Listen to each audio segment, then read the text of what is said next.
Hello students, today I have brought one important question in which both the old partners are not sacrificing partner. One is gaining and one is sacrificing.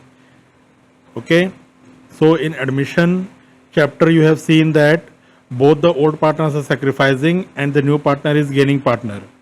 Okay, but in this question both the partners are not sacrificing. One is sacrificing and one is gaining, and new partner is also gaining. Okay तो clear हो गया ये। तो आपने जो profit sharing ratio chapter में किया था कि जब भी प्रॉफिट शेयरिंग रेशियो चेंज होता है तो एक पार्टनर गेन करता है, दूसरा पार्टनर सेक्रीफाइस करता है। तो जो भी पार्टनर गेन करता है वो अपने गेनिंग रेशियो का गुडविल का हिस्सा ओल्ड पार्टनर सेक्रीफाइसिंग पार्टनर को ट्रांसफ़र करता है।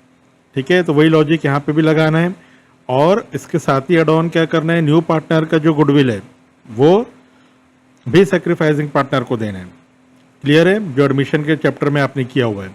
ओके, यानी कि दो पार्टनर्स अपने शेयर का गुडविल सेक्रीफाइसिंग पार्टनर को देंगे। ओके, तो सबसे फर्स्ट इस सॉल्यूशन में क्या करना पड़ेगा, सेक्रीफाइसिंग और गेनिंग रेशियो निकालना पड़ेगा। ओके, तो मैं क्वेश्चन रीड कर रहा हूँ। A and B are partners sharing profit in the ratio of 4:1. C is admitted in the business for 1/3 share in profits. New profit sharing ratio will be equally for all partners. New partner C brought 50,000 as his share of goodwill. Okay, तो ये सब में हमेशा ध्यान देना है। सी जो new partner है वो अपने हिस्से का लाया हुआ है या फिर गुडविल ऑफ द फर्म दिया हुआ है। ओके, तो इस पॉइंट को हमेशा आपको ध्यान देना है। तो सी जो है अपने हिस्से का गुडविल लाया हुआ है। पास जर्नल एंट्रीज। तो फर्स्ट क्या करना है हमको, calculation of sacrificing ratio. Okay, तो यहां मैं लिख रहा हूं working notes.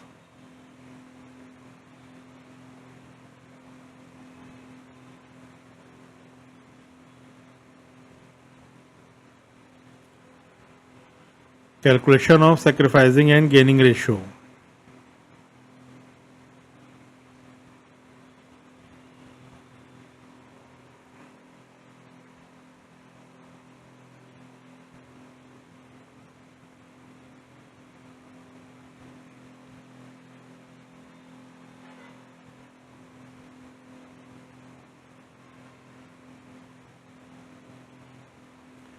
Okay, so old ratio कितना दिया हुआ है,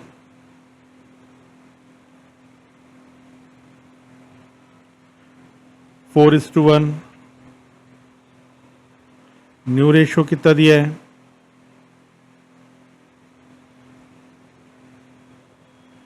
1:1:1। ओके, सो क्या होगा, 1:1:1 मीन्स हमको ए और बी का ही निकालना है। ओके, तो यहाँ पे क्या हो जाएगा, 1:1:1 मतलब 1/3:1/3। ये ए और बी का ही कर रहे हैं हम, सी का तो नहीं निकालना है बिकॉज सी को तो कोई सेक्रीफाइस और उसको सिर्फ गेन ही हो रहा है, कोई सेक्रीफाइस नहीं हो रहा है। ओके, तो अब ए का करेंगे। अब इसमें आपको ध्यान देना है, कई स्टूडेंट्स इसको 1:1 मतलब इक्वली समझ के करते हैं, क्योंकि क्वेश्चन में इक्वली लिख दिया है तो दिमाग में इक्वली बैठाते हैं और स्पीड करने के चक्कर में ये भूल जाते हैं कि तीन पार्टनर्स में इक्वली बट रहा है। तो हाफ हाफ नहीं होगा, तीन पार्टनर में इक्वली मतलब 1/3 1/3 1/3 ये होगा। ओके, तीन हिस्से में बटेगा, ये होता है इक्वली। ओके, सो 1/2 नहीं कर देना है उसको। तो old ratio minus new ratio करोगे तो आपका सेक्रीफाइस रेशियो आएगा। So first for a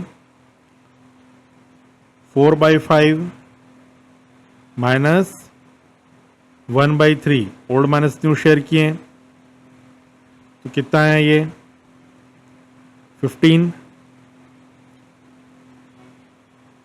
12 minus 5,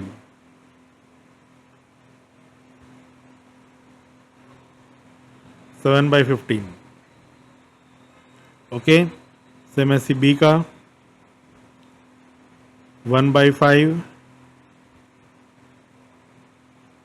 minus 1/3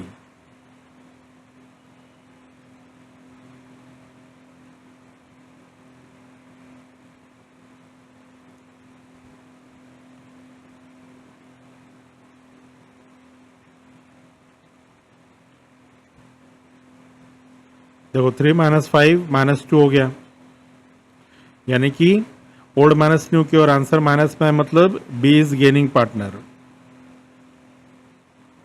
and A is sacrificing partner.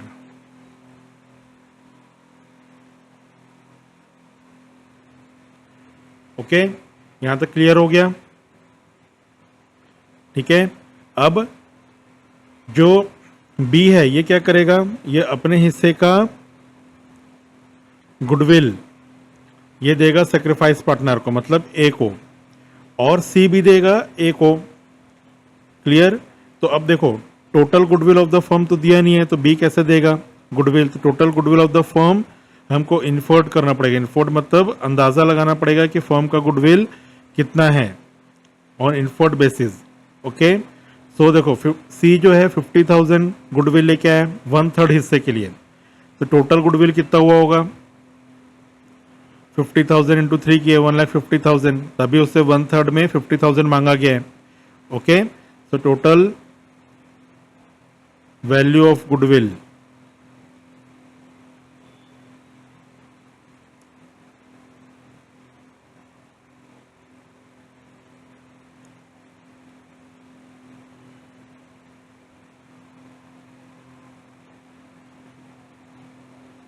$50,000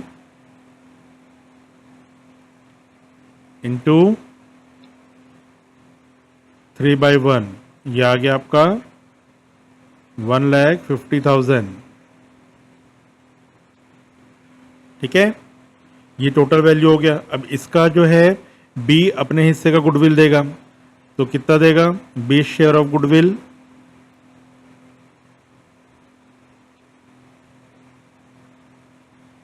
बीस शेयर ऑफ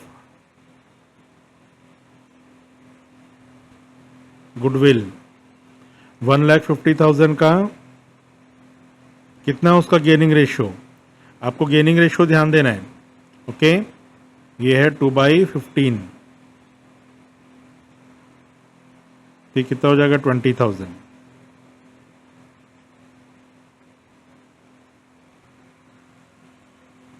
समझ में आ गया कैसे हुआ है? अब देखो कई स्टूडेंट्स कहाँ पे मिस्टेक करते हैं, वो पुराना जो चैप्टर किए थे उसमें वो ये ध्यान दिए थे कि सेक्रीफाइस ही गेन होता था।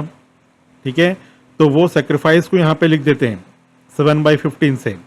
ऐसे नहीं करना है, जितना गेन हो रहा है, जितना उसको मिला है, उतने ही हिस्से का वो गुडविल सेक्रीफाइस करेगा, गुडविल ट्रांसफर करेगा।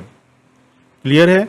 अब देखो नॉर्मली क्या होता था, जो सेक्रीफाइस करता था वही गेन होता था शेयर, लेकिन यहाँ पे क्या हो रहा है, A is the only sacrificing partner and B and C is gaining partner. तो ये जो 7/15 दिया हुआ है, ये जो 7/15 दिया हुआ है, इसमें से दो पार्टनर गेन कर रहे हैं, इसलिए ये इक्वली नहीं दिख रहा है बी के लिए। इस 7/15 और 7/15 नहीं दिख रहा है, बिकॉज 7/15 में से बी भी गेन किया, बी भी हिस्सा ले रहा है और सी भी हिस्सा ले रहा है, इसलिए इक्वल नहीं दिख सकता ये। ओके, सो इसको मैथमेटिकली आपको ये समझना है। ओके, समझ में आ गया सब चीज़ क्या हुआ ये। अब जर्नल एंट्री करते हैं। ये वर्किंग नोट्स कंप्लीट हुआ। Now journal entry.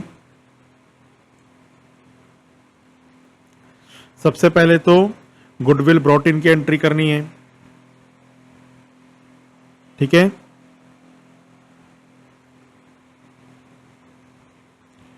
गुडविल कितना है न्यू पार्टनर का? 50,000। तो first journal of cash brought in as a goodwill, so cash account debit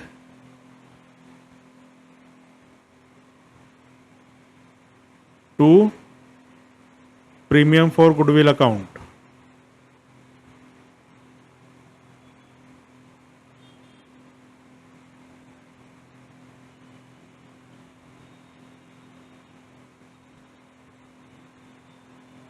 okay, तो कितना अमाउंट लेके आए?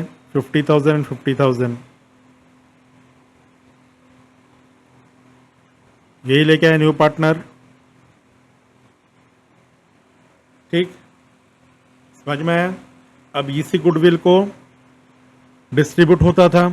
आप जो नॉर्मली करते थे, नॉर्मली क्या होता, यही प्रीमियम जो गुडविल है यही डिस्ट्रीब्यूट हो जाता था सेक्रीफाइसिंग पार्टनर्स में। इसलिए मैं जो आप लोगों को फॉर्मेट लिखा है तो उसमें सेक्रीफाइसिंग लिखा हूँ स्पेशली, ताकि आपको अच्छे से बारीकी समझना है। तो सेक्रीफाइसिंग पार्टनर यहाँ पे सिर्फ ए ही है, ओके। और गेनिंग पार्टनर कौन कौन है? सी एंड बी। तो सी का तो premium for goodwill but he रहा है। ये जो गुडविल है किसका? ये सी का ही है। तो प्रीमियम फॉर गुडविल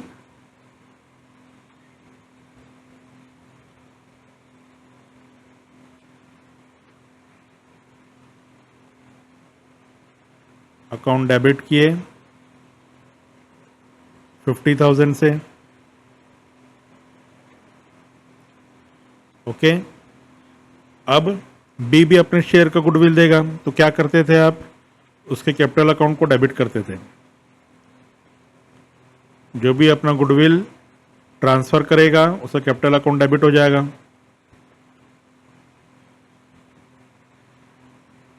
कितना निकाला हमने? 20,000।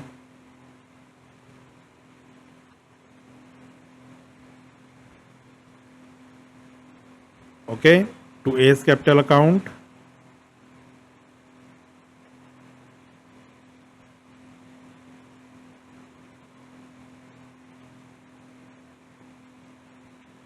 This is 70,000।